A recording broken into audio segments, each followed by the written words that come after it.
Hey, it's Big Al here with Al's Auto Detail, serving all of LA County.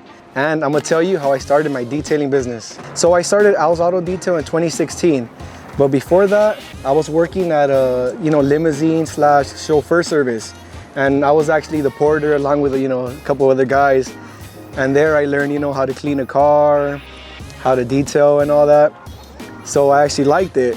So I went ahead, I actually applied for a mobile detailing service. I won't say their names, but they were actually waterless, so they didn't use a pressure washer or any of that.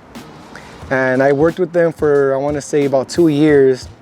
And at first it was, going all right. They had a pretty good, thing going on. But, there was just some controversy, some problems between the owners, so they started shorting, the employees' pay.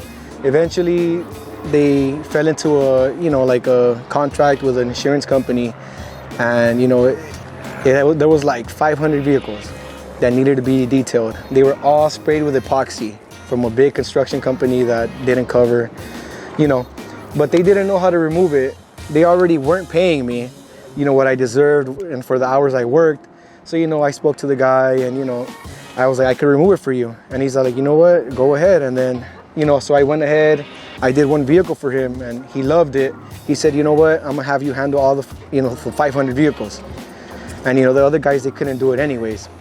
So that's pretty much where I started off, and after that, once those vehicles were, finished, that job site was complete, I started doing mobile service. So I got myself the rig, pressure washer, setup and all that. When you went to go do those 500 cars, did you quit working with the other guy or were you balancing both? It was pretty much like bad blood between like the employers, employees. It was, it was going downhill.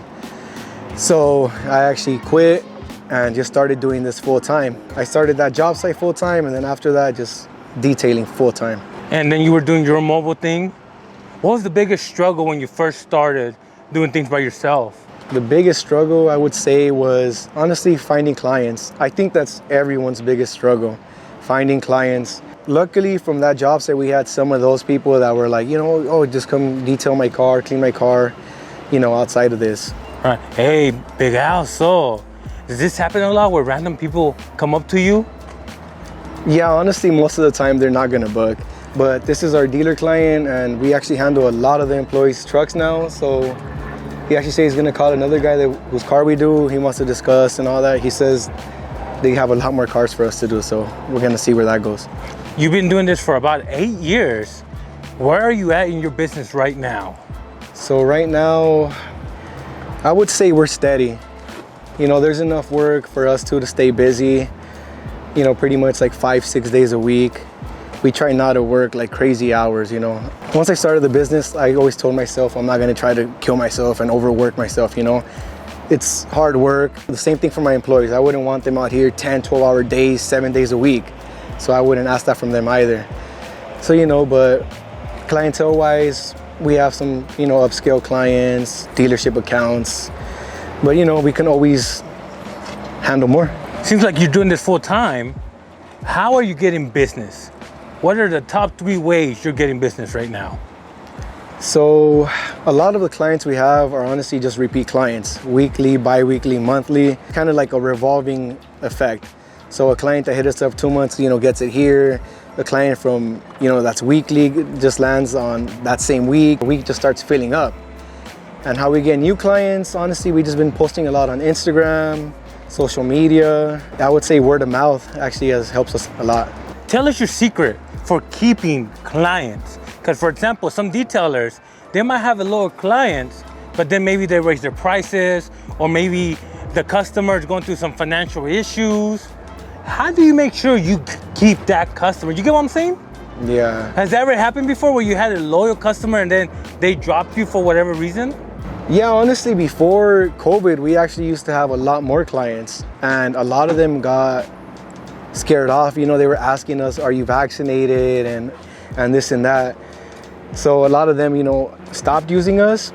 And also, we've actually heard from clients as well, they started having financial issues and actually couldn't afford the service anymore.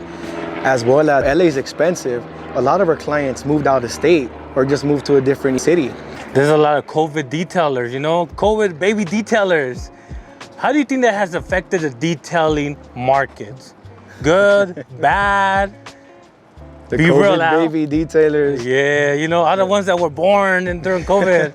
off YouTube, huh? Hey, we're doing it too, man. That's how it, I mean, yeah. You're gonna inspire the next generation. We got to get in the game, you know? Yeah. We're old school, but you know, we've been doing this a while, but we got to get in the game. You know, we got to keep up with the times. All right, Big Al. So, what's the goal for your detailing business? What is the next step for you? So the next step, honestly, probably get another rig. There was a time where we had 2 rigs, so probably get back on that. I guess my end goal, or like, you know, would be to probably start like a product line, maybe have a shop, something like that. But for now, for the near future would be 2 rigs, definitely. So you used to have 2 rigs. Yeah, What's the hardest thing about having 2 rigs? employees, Yeah. that's it. Wait, I mean, finding employees or managing or the details? finding employees who care, who are gonna do a good job. That's gonna be the hardest thing. You know, quality control, quality. If you're not there personally overseeing them, like looking at the, you know, work that's being done, then it's all gonna go downhill. Unless you find that, you know, employee who is gonna take care of business, handle all that, but it's rare. It's rare, it's hard to do. All right, so that's how I went ahead and started my detailing business. How about you guys? Go ahead, you know, comment down below, share your story, how you started, how it's going. You know, I love to read all those. And let me know, are you a COVID baby detailer or were you detailing before COVID? Also, let me know, I would love to know. If you want to see more detailing videos, remember, like and subscribe. We're going to be trying to pull out content at least every 2 weeks whenever Reyes is available. So come on, Reyes, it's all on you. But thank you guys, you know, we'll see you on the next one.